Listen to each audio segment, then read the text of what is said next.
Hello दोस्तों, मैं आकाश दा स्वागत करता हूँ आप सभी को और एक कमाल के फ्रेश वीडियो में। टाइम कम है दोस्तों, इसीलिए मैं जल्दी जल्दी वीडियो बना रहा हूँ। दिन में एक वीडियो दो वीडियो में डाल रहा हूँ। तो सबसे पहले मैं बताना चाहूँगा आप सभी को कि अभी हमारे पहले के दो दो वीडियोस हो चुके हैं। दोनों वीडियोस में फर्स्ट 4 चैप्टर्स का इंपॉर्टेंट क्वेश्चन, जिसमें relations in functions, inverse trigonometric functions, matrices और डिटरमिनेंट्स खत्म हो चुका है। और एक वीडियो मैंने डाला लास्ट 4 चैप्टर्स, वो भी नॉन कैलकुलस चैप्टर्स हैं। Vector algebra, 3 dimensional geometry, linear programming, probability. अभी इस वीडियो में मैं सोचा कैलकुलस को पूरा कवर कर लूँ, लेकिन पूरा कवर करने में बहुत ज़्यादा टाइम लग जाएगा। दैट्स वाई इस वीडियो में बस 2 चैप्टर्स आपको मिलेंगे, दैट इज़ डिफरेंशिएशन रिलेटेड। अगले वीडियो में 3 चैप्टर्स मिलेंगे जो कि कम्प्लीटली इंटीग्रेशन रिलेटेड। सो इस वीडियो में जो 2 चैप्टर्स रहेगा वो रहेगा चैप्टर नंबर 5 और 6, that is continuity and differentiability and application of derivatives. तो चलिए दोस्तों, इस वीडियो को शुरू करते हैं। सबसे पहले आप continuity and differentiability chapter open कर लीजिए। यहाँ पे इस चैप्टर में जो पहले का पोर्शन है, कुछ एक्सरसाइज 5.1, ये पोर्शन में आपका 11th का काफ़ी सारा कॉन्सेप्ट्स कवर हो जाएगा। अगर आप लोग 11th अच्छे से थोड़ा सा किए होंगे तो 11th के आप ये सॉल्व कर पाएंगे कंटिन्यूटी एंड डिफरेंशियबिलिटी रिलेटेड। तो जल्दी से मैं पहुँच जाता हूँ एक्सरसाइज 5.1 में।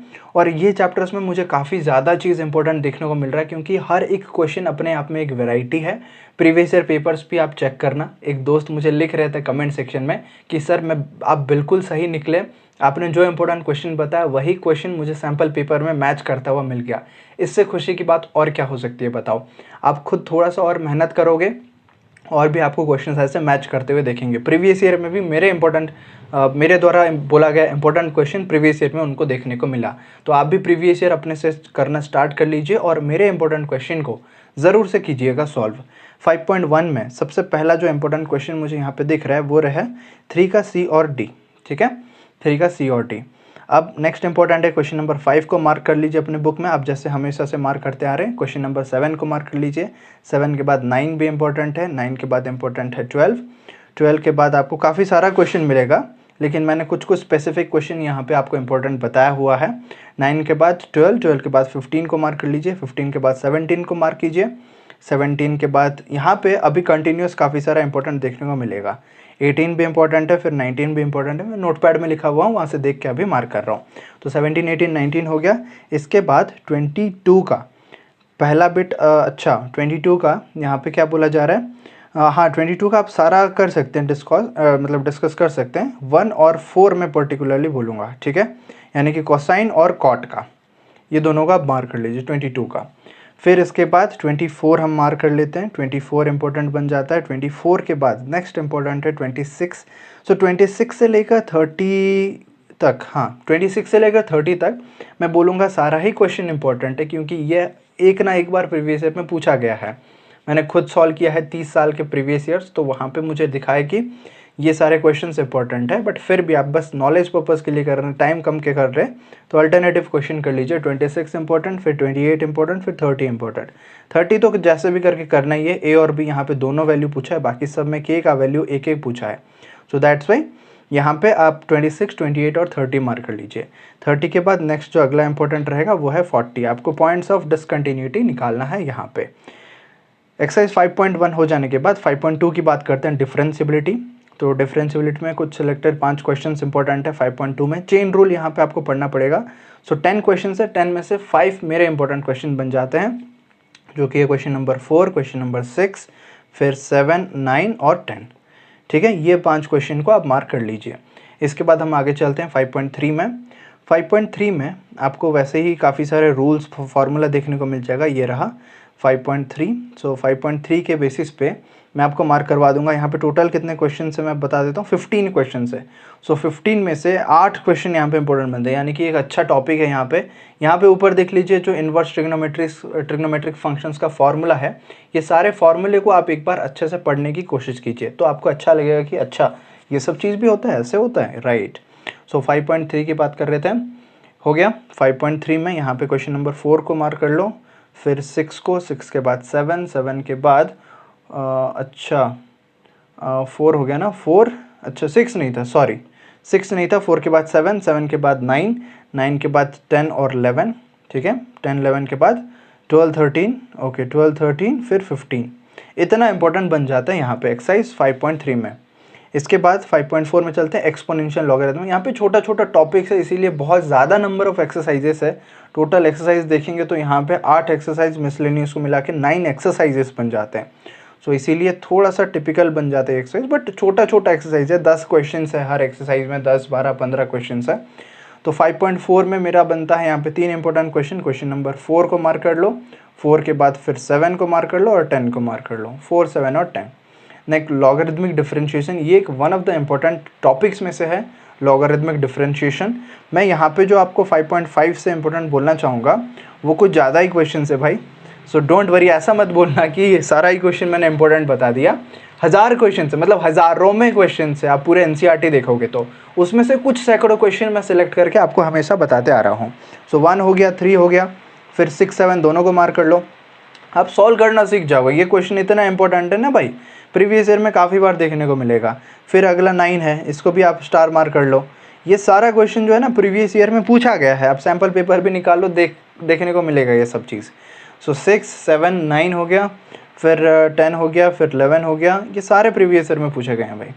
11 के बाद 14 और 16 हो गया यहाँ पे, 14 और 16, उसके बाद 17। ठीक है, ये एक्सरसाइज है, इतना मार्क कर लिया मैंने। अब आगे चलते हैं। एमसीक्यू कुछ भी दिखेगा ना उसको भी आप मार्क कर लीजिएगा, क्योंकि हर बार मैं बताते आ रहा हूँ कि भाई अभी एमसीक्यू का क्वांटिटी बढ़ चुका है। सैम्पल पेपर हम लोग डिस्कस कर रहे होंगे तो एमसीक्यू का क्वांटिटी बढ़ चुका है, तो आपको भी मैं बोलूँगा एमसीक्यू पे थोड़ा सा फोकस कीजिए, एमसीक्यू पे फोकस डालिए और उसको सॉल्व कीजिए। चलिए आगे बढ़ते हैं हम लोग। नेक्स्ट हमारा 5.6 एक्सरसाइज में। 5.6 में हमारा जो इंपॉर्टेंट बनता है वो है क्वेश्चन नंबर 6, 6 के बाद 7, 7 के बाद 9, 9 के बाद 11। ठीक है, इतना क्वेश्चन मैंने मार्क करवा दिया। 5.7 की बात करते हैं। सेकंड ऑर्डर डेरिवेटिव है, यानी कि एक बार आपने डिफरेंशिएशन कर लिया, उसको दोबारा करेंगे, जो रिजल्ट आया होगा फर्स्ट डेरिवेटिव उसको अगर फिर से आप डिफरेंशिएट करेंगे तो आपका सेकंड डेरिवेटिव आ जाएगा। 5.7 में जो इंपॉर्टेंट क्वेश्चन बनता है वो है क्वेश्चन नंबर 7, 10, फिर आपका 12। सो 12 अगले पेज में होगा, ये रहा 12। ये भाई काफ़ी बार इंपॉर्टेंट पूछा गया है। कॉस इनवर्स दिया है, इसको साइन इनवर्स दे के भी आपको पूछ सकता है। तो बस नंबर थोड़ा सा चेंज कर देता है। मैंने बोला ना यहाँ पे नंबर नहीं है, ट्रिग्नोमेट्रिक फंक्शन है, तो उसे ट्रिग्नोमेट्रिक फंक्शन को चेंज करके वो पूछ लेता है। तो आपको बस फोकस करना है स्टेप्स पे, कॉन्सेप्ट्स पे, फॉर्मूला पे।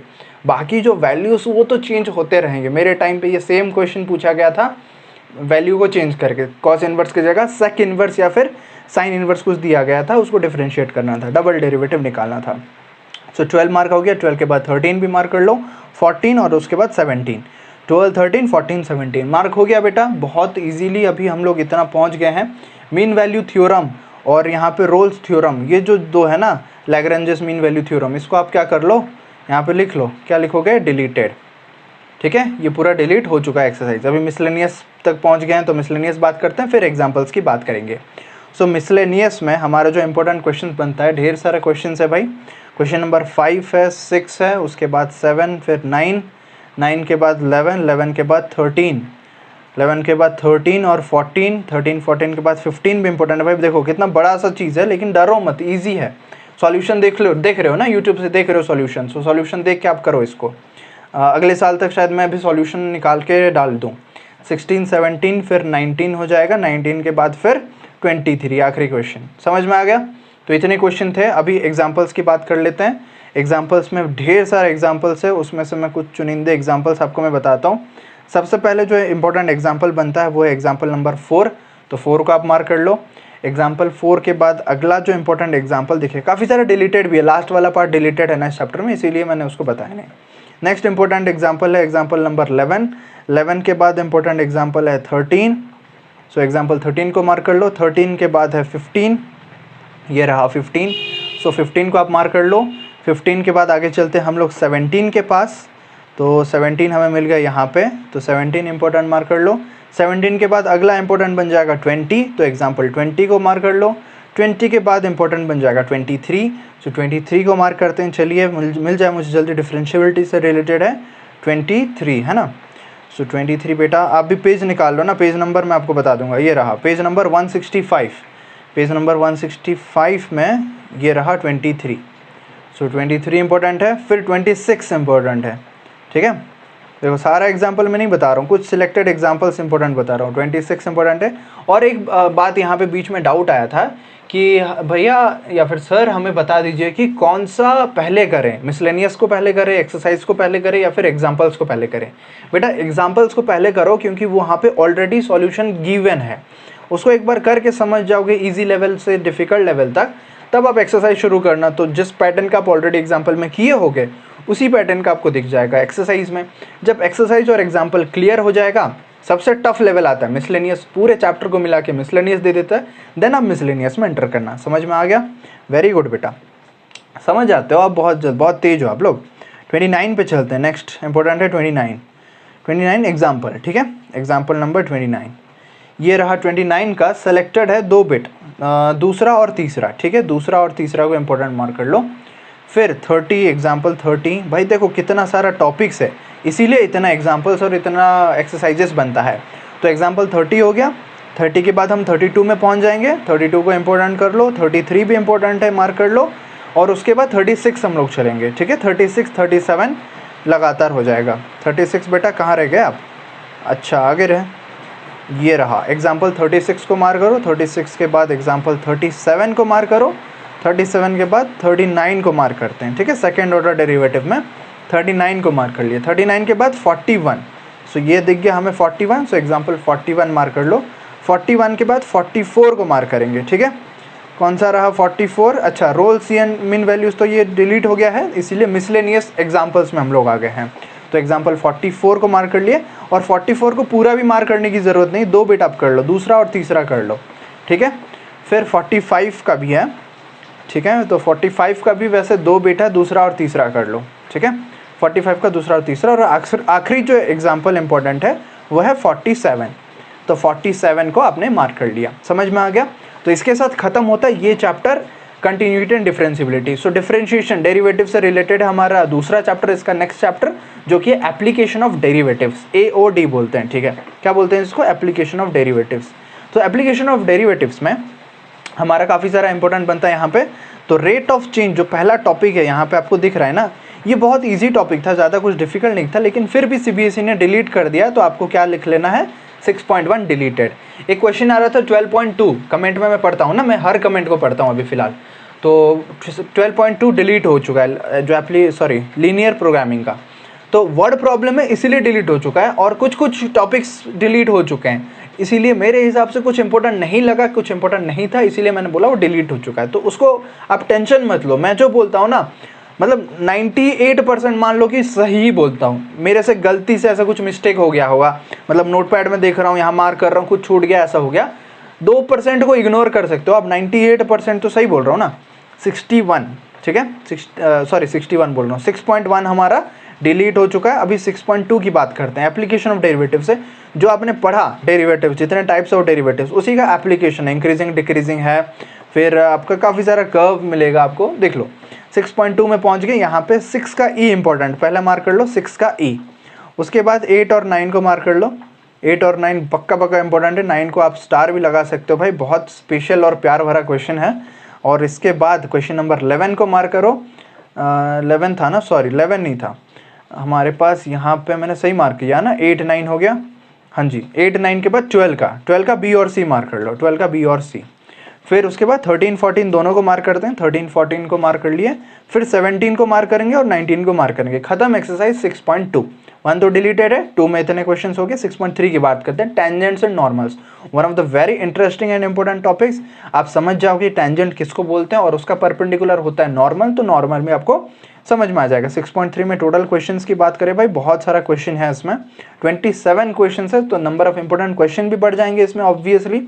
तो 6.3 में जो पहला इंपॉर्टेंट क्वेश्चन है, क्वेश्चन नंबर 3 को मार्क करो, 3 के बाद 5 और 7 को भी मार्क कर दो, फिर उसके बाद 9 को भी मार्क करो, 9 के बाद 11 को मार्क करो, 11 के बाद 14 का 2 बिट हमें मार्क करना है, दूसरा और चौथा को मार्क कर लो, और उसके बाद 15 को मार्क करो जल्दी से, 15 के बाद 18 को मार्क करो, 18 के बाद, मैं तेज चल रहा हूँ तो वीडियो को पॉज कर लेना, स्लो मोशन में देख लेना, स्पीड कम करके, ठीक है। तेज चलूंगा मैं क्योंकि ज़्यादा टाइम नहीं लेना चाहता, जिन बच्चों का स्पीड ज़्यादा है और मैं जल्दी जल्दी बुक में मार्क करवाना चाहता हूँ। 18 मार्क कर लिए हम लोग, वेरी गुड।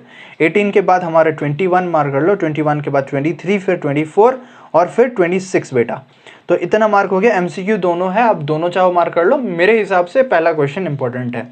अब दूसरा कर लोगे क्योंकि इसी वैरायटी का आप ऑलरेडी कर चुके हो के पहले। मैं रिपीटेशन ज़्यादा इंक्लूड नहीं करता हूँ, कुछ कुछ जो वैरायटी इंपॉर्टेंट होते हैं तब मैं रिपीटेशन कर लेता हूँ। समझ में आ गया? 3, 5, 7, 9, 11, 14 का 2 बिट, 15, 18, 21, 23, 24 और 26। हर बार ऐसे मैं बोल देता शुरू से तो कितना अच्छा हो जाता, आप रिवाइज भी कर लेते, देख लेते, बट कोई बात नहीं। नेक्स्ट हमारा टॉपिक से यहाँ पे अप्रोक्सीमेशन दिख रहा है आपको, तो अप्रोक्सीमेशन मुझे जितना याद है, हाँ जी मैं चेक भी कर लिया कि ये डिलीटेड है, तो आपको अप्रोक्सीमेशन थोड़ा सा डिफिकल्ट लगता था बच्चों को, तो डिलीट कर दिया गया है अप्रोक्सीमेशन को, आप छोड़ दो, डिलीटेड है। 6.4 is deleted. Now coming to 6.5, कौन सा टॉपिक है बेटा? Maxima and minima. मैं जनरली स्टूडेंट्स को रेकमेंड करता हूँ कंपार्टमेंट, अगर आप कैलकुलस पार्ट को पढ़ भी रहे हो ना, मैक्सिमा मिनिमा को आप छोड़ दो, मेरा पर्सनल एडवाइस है, समझ रहे हो? एक्सपर्ट एडवाइस भी मान सकते हो काफ़ी बार, बट मैक्सिमा मिनिमा में जितना टाइम आपको लगेगा वो सिमिलर टाइम अगर आप दूसरे जो 8 चैप्टर्स मैंने बताए हैं उस पर डिवर्ट करोगे, आपके ज़्यादा मार्क्स आ जाएंगे। मैक्सिमा मिनिमा ज़्यादा टाइम खाता है बट मार्क्स आपको कम देता है, ज़्यादा मार्क्स का क्वेश्चन नहीं आता, बट क्वेश्चन इंपॉर्टेंट बन जाते हैं, इसीलिए हम लोग करेंगे। 6.5 में बहुत सारा क्वेश्चन है, वर्ड प्रॉब्लम से, वर्ड प्रॉब्लम को समझो, उसका ड्राइंग करो, उसको लेवलिंग करो, फिर फॉर्मूला डालो, फिर कैलकुलेट करके वैल्यू पुट करो, इतना सारा जो स्टेप हो जाता है ना, एक जो एवरेज या फिर बिलो एवरेज स्टूडेंट है, कंपार्टमेंट स्टूडेंट है, उनके दिमाग में उतना नहीं घुसेगा, क्योंकि 5 उंगली तो सेम लेवल पे नहीं होता ना, तो उसी तरह एक बंदे को 5 तरह का ऐसे टॉपिक समझ नहीं आएगा। दैट्स वाई ये टॉपिक जो है सबसे डिफिकल्ट वाला है, जो कि पॉइंट से बाहर होता है। फ्रैंकली बोलता हूँ, मैं सच्चाई हकीकत बताता हूँ कि ये टॉपिक को छोड़ दो आप, लेकिन फिर भी जो थोड़ा सा तेज है, करना चाहते हैं, कर लो भाई। 6.5 में मार्किंग 1 का 2 बिट करो, पहला और तीसरा, उसके बाद 2 का भी वैसे 2 बिट करो, कौन सा करोगे? दूसरा करोगे, चौथा और पांचवा कर लो, 4 और 5, उसके बाद तीसरे का 2 बिट कर लो, चौथा और सातवां, ठीक है, 4th और 7th, उसके बाद क्वेश्चन नंबर 4 का दूसरा बिट और 5 का तीसरा बिट कर लो, 5 का तीसरा बिट, 7, 9 पूरा क्वेश्चन, 7 और 9 मार्क कर लो, फिर इसके बाद 11 मार्क कर लो। देखो कितने सारे क्वेश्चन है, देख रहे हो, वर्ड प्रॉब्लम से, सब बड़े बड़े प्रॉब्लम से, छोटा छोटा आया तो आप कर लेना। 11 और 12, 12 के बाद 14, ओके 14, 15, फिर 18 और 19। ये पूछता है हर बार, ऐसे टाइप के एक लॉन्ग क्वेश्चन होता ही है। केस स्टडी, हाँ केस स्टडी में भी इस टॉपिक से पूछ सकता है, मैं आपको बताना भूल गया था।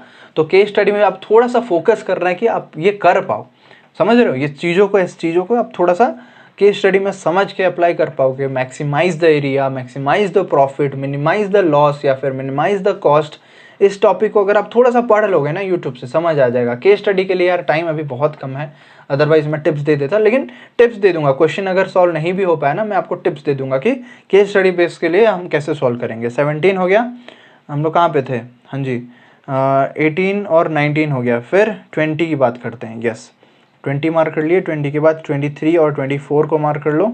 ये एक इंपॉर्टेंट क्वेश्चन है, बहुत बार पूछा है, ये सभी क्वेश्चन इंपॉर्टेंट है, हर प्रीवियस ईयर में एक ना एक चीज़ यहाँ से मिलेगा ही मिलेगा आपको। अभी केस स्टडी बेस्ड कर दिया है तो थोड़ा सा आपको अलग टाइप का दिख सकता है। 23, 24 हो गया, 25 भाई, 26 और 27 भी कर सकते हो, 28 MCQ तीनों है, तीनों कर लेना, मैं 28 की तरफ जाऊँगा। मिसलेनियस की बात करते हैं, मिसलेनियस में पूरे चैप्टर का कवरेज हो जाएगा यहाँ पे, तो पूरे चैप्टर में इजी टॉपिक्स भी है, डिफिकल्ट टॉपिक्स भी, ढेर क्वेश्चंस होंगे यहाँ पे। तो कितने क्वेश्चन से पहले टोटल देख लेते हैं। देखो 24 क्वेश्चन है, तो इंपॉर्टेंट क्वेश्चन भी हमारा 50% लगभग आ जाएगा। मैं आपके लिए बुक आधे से भी कम करके आपको दे रहा हूँ, बस इतने करो, दूसरे मत करो। डिलीटेड वालों को भी बता दे रहा हूँ, ये डिलीटेड है। सो मिसलेनियस में 2 और 3 को मार्क कर लो, 2 और 3 के बाद 5 और 6 को मार्क करो, 5 और 6 के बाद फिर 8 और 9 को मार्क कर लो। फिर सारे सॉल्यूशन देखना, अच्छे से देखना, जिसको आप समझना चाहते हो। मैक्सिमम मिनिमम है, छोड़ दो, उधर ही छोड़ दो। बाकी से जो टॉपिक्स है ना, उससे मार्क आप गेन करने की कोशिश करना, कोशिश करो, फाइट करो, मैं बता रहा हूँ आपको। 14, 15 हो गया, फिर 16 छोड़ के 17, 18, फिर 19 छोड़ के 20, 20 के बाद 21, ये रहा 21। देखो ये सारे MCQ से सारे कर लेना, बट फिर से वही बात कि मैं कुछ सिलेक्टेड बता रहा हूँ। 23 और 24 इतने तो करके ही जाना है, अगर आपको करना ही है तो। समझ में आ गया? अभी बात करते हैं एग्जाम्पल्स की। ये चैप्टर का एग्जाम्पल जो है, कौन सा क्या एग्जाम्पल्स है। सो यहाँ पे चलते हैं। एग्जाम्पल, पहला जो एग्जाम्पल इंपॉर्टेंट है वो है एग्जाम्पल नंबर 8। तो एग्जाम्पल नंबर 8 में पहुँच जाते हैं। एग्जाम्पल 8 ये रहा। So this is example 8। Example 8 के बाद अगला जो इंपॉर्टेंट एग्जाम्पल बन जाता है हमारे लिए वो है एग्जाम्पल नंबर 9। 9 के बाद इंपॉर्टेंट एग्जाम्पल बनता है एग्जाम्पल नंबर 11, ये रहा एग्जाम्पल 11। 11 के बाद फिर इंपॉर्टेंट एग्जाम्पल है 13, सो एग्जाम्पल 13 की बात कर लेते हैं। 13 के बाद फिर इंपॉर्टेंट एग्जाम्पल होगा, वो होगा 17। तो 17 कहाँ पे जाएगा, कहाँ पे, ये रहा 17। सो इंपॉर्टेंट एग्जाम्पल नंबर 17 को मार्क कर लो। 17 के बाद बहुत सारा गैप है बीच में, क्योंकि कुछ डिलीटेड हो सकते हैं या फिर इंपॉर्टेंट नहीं हो सकते हैं। 28 पे हम लोग डायरेक्टली चलेंगे, ये रहा 25, हाँ डिलीटेड है ना बीच में, राइट। सो 26, 27, ये रहा 28, मैक्सिमम मिनिमम वैल्यूज़। तो 28 को मार्क कर लिए। 28 के बाद फिर 30 को मार्क करेंगे हम लोग, अगला important example. So where is 30, yes, example number 13 को मार्क कर लिए। 30 के बाद 32 को मार्क करते हैं, 32, फिर उसके बाद 33 को मार्क करेंगे, एग्जाम्पल 33, फिर 35 को मार्क करते हैं भाई, 35 को मार्क कर लिए। 36 छोड़ के 37 को मार्क करते हैं, 37, फिर 38 को मार्क करेंगे, 38 को मार्क करते हैं, फिर 40 को मार्क करते हैं, ठीक है। वेर इज़ 40, ये रहा एग्जाम्पल 40, फिर 41। हेलीकॉप्टर वाला बहुत फेमस क्वेश्चन है, अपाची हेलीकॉप्टर, इसको आप स्टार मार्क कर लो। समझना इंपॉर्टेंट है, मतलब समझ आ जाएगा। देखो सॉल्यूशन ज़्यादा लंबा नहीं है, बट हेलीकॉप्टर क्वेश्चन है, तो हेलीकॉप्टर कैसे मैथ्स में यूज़ होता है वो समझ लेना इस क्वेश्चन से। 41 के बाद 46 चलते हैं डायरेक्टली, ठीक है। मिसलेनियस में एंटर कर गए, यहाँ पे 46 दिख जाए, जल्दी से दिख जाए 46, ये रहा 46 बेटा। 46 को इंपॉर्टेंट मार्क कर लिए। 46 के बाद नेक्स्ट इंपॉर्टेंट मार्क करेंगे, 47 को मार्क करेंगे, फिर 48 को भी मार्क कर लेंगे, ये रहा 48, फिर उसके बाद 50, ये रहा 50, ओपन टॉप बॉक्स। तो इसको भी इंपॉर्टेंट मार्क कर लो। इसका कॉन्सेप्ट समझना ज़रूरी है अगर आप मैक्सिमम मिनिमम वाले जाते हो। Find the volume of the largest search box. So 50 के साथ हमारा खत्म होता है भाई डिफरेंशिएशन, जिसमें 2 चैप्टर्स तक कंटिन्यूटी एंड डिफरेंशिएबिलिटी और एप्लीकेशन डेरिवेटिव्स। हर बार की तरह मैं इस वीडियो में बोलना चाहूँगा भाई, अगर आपको अच्छा लगा, कॉन्फिडेंस अगर आपको बूस्ट करना है, एटलीस्ट बोल के दिखाओ वो चीज़ को। तो कहाँ पे बोलोगे, कमेंट सेक्शन में जाके टाइप करो, thank you so much sir, I will clear this compartment exam. इतना टाइप कर लो, मुझे अच्छा लगेगा, आपको खुद भी अच्छा लगेगा कि आप भी डिटरमिन्ड हो एग्जाम को क्लियर करने के लिए। I will clear the compartment exam को फोड़ के दिखाऊंगा। तो इतना मुझे सुनना है कंपार्टमेंट, मतलब कमेंट सेक्शन में आपकी तरफ से, ठीक है। तो मतलब जल्दी से लाइक कर दो इस वीडियो को, अपने दोस्तों के साथ शेयर कर दो जो कंपार्टमेंट में अभी फंसे हुए हैं। और कैलकुलस तो अभी हम लोग कर ही रहे हैं। इसके नेक्स्ट वीडियो में हम लोग इंटीग्रेशन, एप्लीकेशन ऑफ इंटीग्रेशंस और डिफरेंशियल इक्वेशंस, ये 3 चैप्टर को मिला के एक वीडियो में बना दूंगा और जल्दी से आप सभी के लिए प्रेजेंट करूंगा। सो मिलेंगे हम लोग अगले वीडियो में, तब तक all the very best and जय हिंद।